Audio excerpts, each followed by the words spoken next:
Hi friends, நான் பனசா. இன்றைக்கி tailoring class தான் பார்க்க போகிறோம். பாருங்கள் ஃப்ரெண்ட்ஸ், வீடியோக்கள் இன்றைக்கி நாங்கள் விட்டு துணியை வச்சு தான் நாங்கள் இந்த டெய்லரிங் கிளாஸ் செய்ய போகிறோம். பாருங்கள், இப்போ பாருங்கள், நான் முதல் 2ஆக துணியை மடிச்சுட்டு திரும்ப நான் ஒருக்கா அதாவது மடிக்கிறேன். மடித்து போட்டு நான் இனி அளவீடு எடுக்க போகிறேன். அதாவது அளவீடு எடுக்க முதல் நாங்கள் இந்த துணியெல்லாம் முதல் சேவ் பண்ணி நாங்கள் வெட்ட வேணும். இப்போ நான் எல்லா பக்கமும் அதாவது சரி சமனாக வெட்டுறேன். அந்த கூடி குறைஞ்சி இருக்கக்கூடாது. அப்போ அதனால் நான் சரி சமனாக வெட்டி போட்டு நான் இனி இந்த அளவீடு எடுக்கணும். அதாவது இந்த பாவாடைக்கு உங்களுக்கு துணி எவ்வளவு இருக்குதோ நீங்கள் அதை வச்சு உங்களுக்கு ஏற்ற மாதிரி நீங்கள் தைச்சு கொள்ளுங்கள். அதாவது பேசிக் ரீதியாக எங்களுக்கு இடுப்பு அகலம் தான் தேவை, நீளம் தேவையில்லை. அதாவது நீளம் உங்களுக்கு துணி எவ்வளவு இருக்கோ நீங்கள் அதுக்கேற்ற மாதிரி நீங்கள் நீளத்தை எடுத்துக்கொள்ளுங்கள். இப்போ நான் இதில் இடுப்பு அகலம் 1.5 இன்ச்சு எடுக்கிறேன், அதாவது தையலுக்கும் சேர்த்து. அப்போ தையலுக்கும் சேர்த்துட்டா 1 இன்ச்சு தான் வரப்போகுது எங்களுக்கு. அதாவது 1 இன்ச்சு இப்படி தான் நான் எடுக்க போகிறேன். இந்த எட்டுப்பாட்டு பாவாடை இப்படி தான் வரப்போகுது. இப்போ வேறுங்க நான் அந்த நடுத்துண்டுகளை நான் வெட்ட போகிறேன். வெட்டிட்டேன். இந்த கீழுக்கும் நான் 1 இன்ச்சு எடுத்தேன். நான் எடுத்ததை கொண்டு இனி மேலுக்கு அதை ஜாயின் பண்ணணும். அதனால் நான் மேலுக்காக அதை வச்சு கிடக்காங்கால. இப்போ வேறுங்க அதுலேயும் 4 பீஸ் துண்டு இருக்குது. இந்த 4 பீஸையும் நாங்கள் இனி ஜாயின் பண்ணணும். அதாவது 4 துண்டு பின்பக்கம், 4 துண்டு முன்பக்கத்துக்கு வரப்போதும். நீங்கள் சரியாக கவனிச்செடுக்கணும். இதில் அந்த துணி ஒரே அளவீடாக, அதாவது ஒரே நீராக இருக்க வேணும். நீங்கள் கவனிச்செடுக்க வேணும். இப்போ நீங்கள் மேலுக்கும் கீழுக்கும், அதாவது கொஞ்சம் மேலுக்கு கீழுக்கு ரங்கிச்சண்டா துணி அதாவது மேலுக்கும் கீழுக்குமாக தைப்பட்டு போடும். அதனால் துணியை கவனமாக நீங்கள் எடுங்கள் ஃப்ரெண்ட்ஸ். இப்போ பாருங்க, நான் தைச்சு கொண்டு இருக்கிறேன். அதாவது இப்படி நீங்கள் அதாவது தொடர்ந்து நீங்கள் அப்படியே நூலை கட் பண்ணாமல் நீங்கள் தைக்கும் போதும் நீங்கள் நூலை மிகுதிப்படுத்தக்கூடிய ஒரு இது வரும். இப்போ நீங்கள் தைச்சு போட்டு அந்த நூலை இழுத்து நாங்கள் அதுக்கு பிறகு அதை கட் பண்ணி எடுக்கும்போது அந்த நூல் கொஞ்சம் கூடுதலான நூல் எங்களுக்கு எக்ஸ்ட்ராவாக அதாவது வீணாகும். அப்படி இருக்கும்போது நீங்கள் இப்படி இந்த மெத்தடில் நீங்கள் தைச்சு பார்க்கலாம். இப்போ பாருங்க, நான் அந்த 4 துண்டையும் நான் முதல் பொருத்திட்டேன். இனி அடுத்த துண்டுகளையும் பொருத்த போகிறேன். பொருத்திட்டு நாங்கள் இதாண்டவனும். இப்போ நான் இதுக்கு லேஸ் தான் வச்சு தைச்சு காட்ட போகிறேன். சில பேர் லேஸ் வச்சு தைச்சு காட்ட சொன்னீங்க. அதுக்கேற்ற மாதிரி தான் நான் இந்த லேஸும் இன்றைக்கு வச்சு தைச்சு காட்ட போகிறேன். அதாவது 8 பாவாடைக்கு லேஸ் வச்சு நான் தைச்சு காட்ட போகிறேன். தொடர்ந்து பாருங்கள் ஃப்ரெண்ட்ஸ். இப்போ பாருங்க, நான் ஒன்றாக தைச்சு கொண்டு போகிறேன். இதில் பாருங்க, நான் 2 துணியாகத்தான் நான் சேர்த்து கொண்டு போகிறேன். ஏனென்றால் எங்களுக்கு சுகமாக முடியும்ன்றதுக்காண்டி நான் 2 முதல் சேர்த்துட்டு நான் அதுக்கு பிறகு நான் எல்லாமே அதாவது ஜாயின் பண்ண போகிறேன். எங்களுக்கு இந்த மெத்தடும் சுகமானது. அதே நேரம் நீங்கள் ஒவ்வொரு துணியாக எடுத்து நீங்கள் ஜாயின் பண்ணுறதும் அதுவும் ஓகே தான், இதுவும் ஓகே தான். உங்களுக்கு எந்த மெத்தடு சுகமோ நீங்கள் அதன்படி செய்யுங்க ஃப்ரெண்ட்ஸ். இப்போ பாருங்க, நான் 4 துண்டு பொருத்தி முடிஞ்சது. இனி அதாவது இந்த 2 துண்டையும் நான் ஜாயின் பண்ணணும். அதாவது பின்பக்கம் முன்பக்கம் இந்த 2 துணியையும் ஜாயின் பண்ணணும். ஜாயின் பண்ணிவிட்டு நாங்கள் அடுத்த கட்டத்துக்கு போகலாம் ஃப்ரெண்ட்ஸ். இது ஜாயின் பண்ணி முடிக்க நாங்கள் இதையும் கவனிக்க வேணும். மேலுக்கு கீழுக்கு போகாதபடி பார்க்க வேணும். ஒரு கொஞ்சம் சிலது மேலுக்கு போயிருக்கும், ஆகலும் கூடவா போயிருக்காது. காய்ஞ்சி அப்படி கொஞ்சம் கூடி குறையும், அது நார்மல். ஆனால் அதே நேரம் உங்களுக்கு அதாவது 1 இன்ச்சு 1.5 இன்ச்சு அப்படி கூடி குறைஞ்சிச்சண்டா நீங்கள் அவிட்டு போட்டு தையுங்க ஃப்ரெண்ட்ஸ். அதுதான் இது சரி. ஏனென்றால் ஆகலும் உங்களுக்கு அந்த கூடி குறைஞ்சி இருந்துச்சண்டா அது உங்களோட அளவீட்டுக்கு பிரச்சனையாக இருக்கும். அதாவது நீளம் நீங்கள் எடுக்கும்போது அது உங்களுக்கு பிரச்சனையாக இருக்கும். அப்போ அதனால் நீங்கள் கவனித்து எடுங்கள். இப்போ நான் அந்த அதாவது ஓப்பனுன்னு நான் தைக்க போகிறேன். ஓப்பன் தைக்க இப்படித்தான் மடித்து தைக்கணும். நான் உங்களுக்கு ஓப்பன் தைக்கிற மெத்தட்டை நான் அடுத்த வீடியோவில் நான் உங்களுக்கு ஷேர் பண்ணுறேன். இப்போ பாருங்க, இது அதாவது இந்த ஓப்பனையும் நாங்கள் தைச்சு வடிவாக வி ஷேப்பில் நாங்கள் எடுக்க வேணும். அதாவது அந்த வி ஷேப் எடுக்கும்போது அந்த வி முடிவில் நாங்கள் அந்த ஊசியை குத்தி அதுக்கு பிறகு எல் ஷேப்பில் எடுத்து திரும்ப வி ஷேப்புக்கு வரும். எல் ஷேப் பண்ணுறது ஒரு பானாவுடைய சின்ன குட்டி பானாவாக பேர்ந்து அந்த எல் ஷேப்புக்கு வரும். அப்படி நாங்கள் இதண்டைக்கு நல்ல ஒரு நீட்டாக வரும். நீங்கள் கவனித்து தைக்கணும். இதில் என்னால் வடிவாக காட்டலாம் போச்சு. இப்போ பாருங்கோ, இப்படித்தான் வரப்போகுது. நாங்கள் தைச்சு முடிஞ்ச பிறகு அந்த கொஞ்சம் தான் மேலுக்கு கீழுக்காக வரும். நல்ல ஒரு நீட்டாக நாங்கள் எடுக்கணும். இங்கே பாருங்கள், ஒரு காய்ஞ்சி அப்படி தான் அந்த இதாண்டி வரும். மற்றபடி நீங்கள் அந்த காய்ஞ்சியை நீங்கள் அப்படியே கொஞ்சம் அந்த சேவ் பண்ணி விட்டால் அவ்வளோதான் வேலை. இதில் கணக்க வேலை எதுவுமே இல்லை. 8 பாவாடை ரெடி ஆகுது. இனி நாங்கள் அதாவது நீங்கள் லேஸு வைக்கிறேன்டா நீங்கள் முதலே அந்த சைட்டுகளை தைக்க முதல் நீங்கள் லேஸு வைக்க வேணும். நான் இதில் வந்து நான் முதல் லேஸு வைக்கிறேன் ஐடியா இல்லை, பிறகு தான் லேஸு வைக்கிற ஐடியா வந்தது. அப்போ ஓகேண்டு நான் அதில் அந்த சின்ன பாட்டை விட்டு போட்டு அதுக்கு பிறகு இந்த லேஸ் வைக்க போகிறேன். இந்த லேஸ் வைக்க நீங்கள் கவனிக்கணும், முன்பக்கம் பின்பக்கம் கவனிக்கணும் லேஸு. இப்போ வச்சு எப்படி தைக்கணுமெண்டா நாங்கள் அதாவது நல்ல பக்கத்தை நாங்கள் அந்த இந்த அதாவது அந்த பாவாடைன்ற பக்கம் திருப்பி வச்சுக்கொண்டு நாங்கள் தைக்க வேணும்.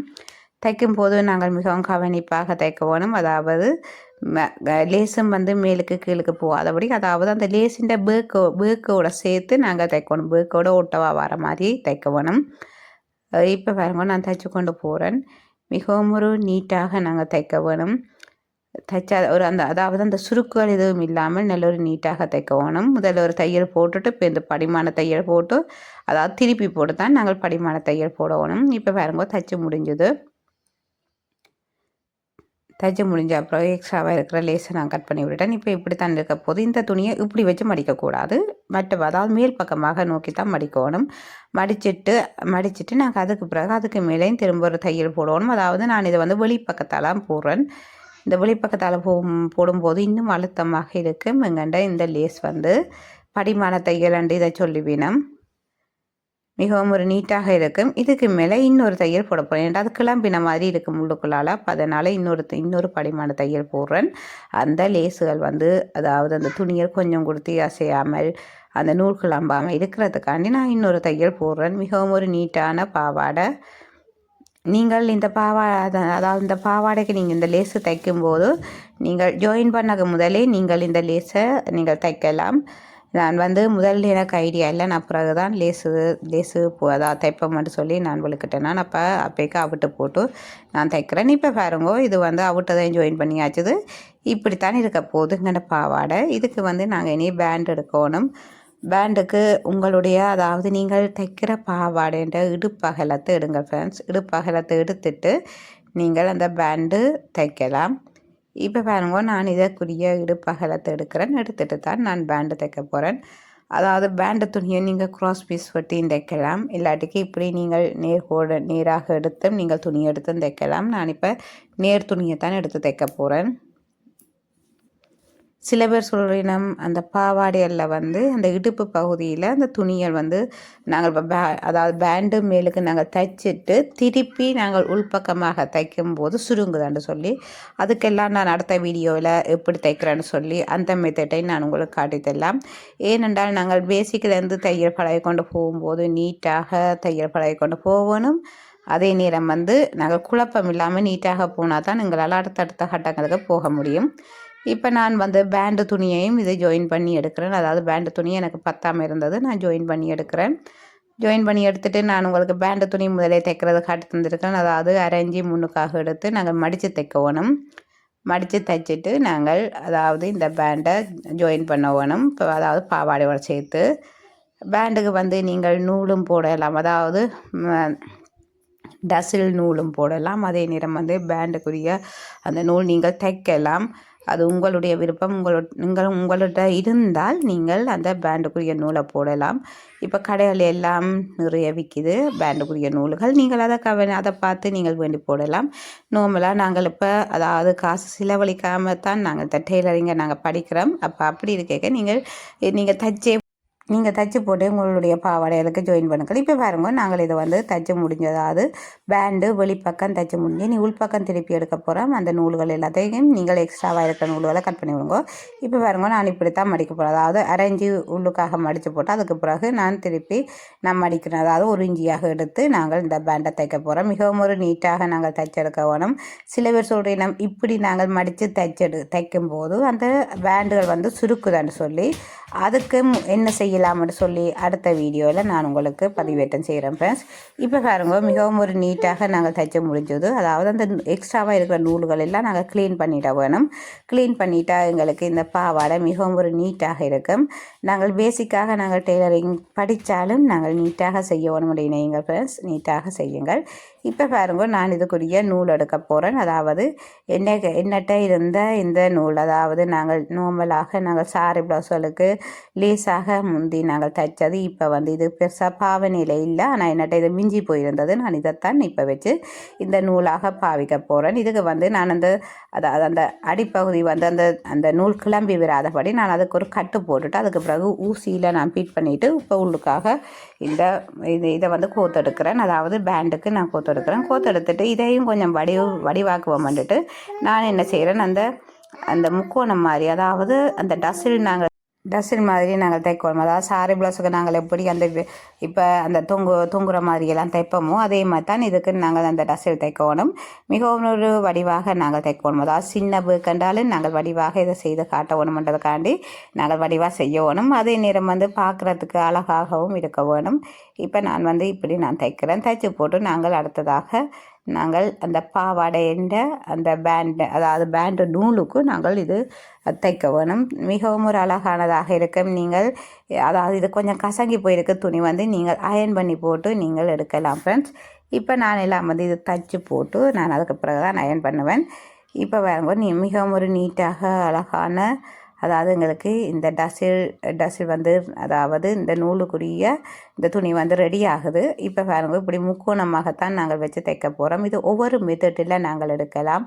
நான் அதையும் உங்களுக்கு பிறகு அடுத்தடுத்த வீடியோவில், அதாவது சாரி ப்ளவுஸுக்கு உரிய அதாவது பேசிக்கே சாரி ப்ளவுஸ் தைக்க நான் உங்களுக்கு அதெல்லாம் சொல்லித்தரேன் எப்படி செய்கிறேன்னு சொல்லி. இப்போ பாருங்க மிகவும் ஒரு அழகான பாவாடை ரெடி ஆகுது. நாங்கள் சின்ன வேலை செய்தாலும் அதை மிகவும் அழகாக செய்ய முடியும் நீங்கள் ஃப்ரெண்ட்ஸ். இப்படி தான் வரப்போகுது. அதாவது இப்போ நீங்கள் நிறைய சாரிகளுக்கு பார்த்துருப்பீங்க. அதே நேரம் லெஹங்கா பாவாடைகளுக்கெல்லாம் இந்த மெத்தடில், அதாவது கொத்து கொத்தாக இப்படி இந்த டிசைனில் செய்து கொள்ளுவார்கள். மிகவும் ஒரு, அதாவது பாவாடைகளுக்கு போடும்போது மிகவும் அழகாக இருக்கும். லெஹங்காக்கெல்லாம் செய்யும்போது மிகவும் அழகாக இருக்கும். இப்போ நாங்கள் வந்து தச்சு எல்லாம் முடிஞ்சது. இனி நாங்கள் எங்கள் டெய்லரிங் கோப்பியில் நாங்கள் ஃபிட் பண்ண போகிறோம். நாங்கள் இவ்வளோ நாளும் நாங்கள் படித்த நாங்கள் டெய்லரிங்கு ஒவ்வொரு கிளாஸாக நான் செய்தது கோப்பியில் அப்படியே ஃபிட் பண்ணி வச்சுருக்கிறேன். நீங்களும் இதை அப்படி கோப்பியில் ஃபிட் பண்ணுங்கள். ஃபிட் பண்ணி போட்டு அதாவது 8 பாட் பாவாடைன்னு சொல்லி 8 துண்டு பாவாடைன்னு சொல்லி நீங்கள் எழுதி வையுங்கள். இப்படி நீங்கள் எழுதி வைக்கும்போது அதாவது நீங்கள் மறக்க மாட்டீங்கள். அதே நேரம் வந்து இதில் நாங்கள் லேசும் வச்சு தைக்கிறது நாங்கள் படிச்சிருக்கிறோம். அப்போ அதனால் உங்களுக்கு இது பிரயோசனமாக இருக்கும். தொடர்ந்து வாருங்கள் ஃப்ரெண்ட்ஸ். வெனசா சங்கரன்ற யூடியூப் சேனலை லைக் பண்ணி ஷேர் பண்ணி சப்ஸ்கிரைப் பண்ணி தொடர்ந்து வாருங்கள் ஃப்ரெண்ட்ஸ். தேங்க்யூ.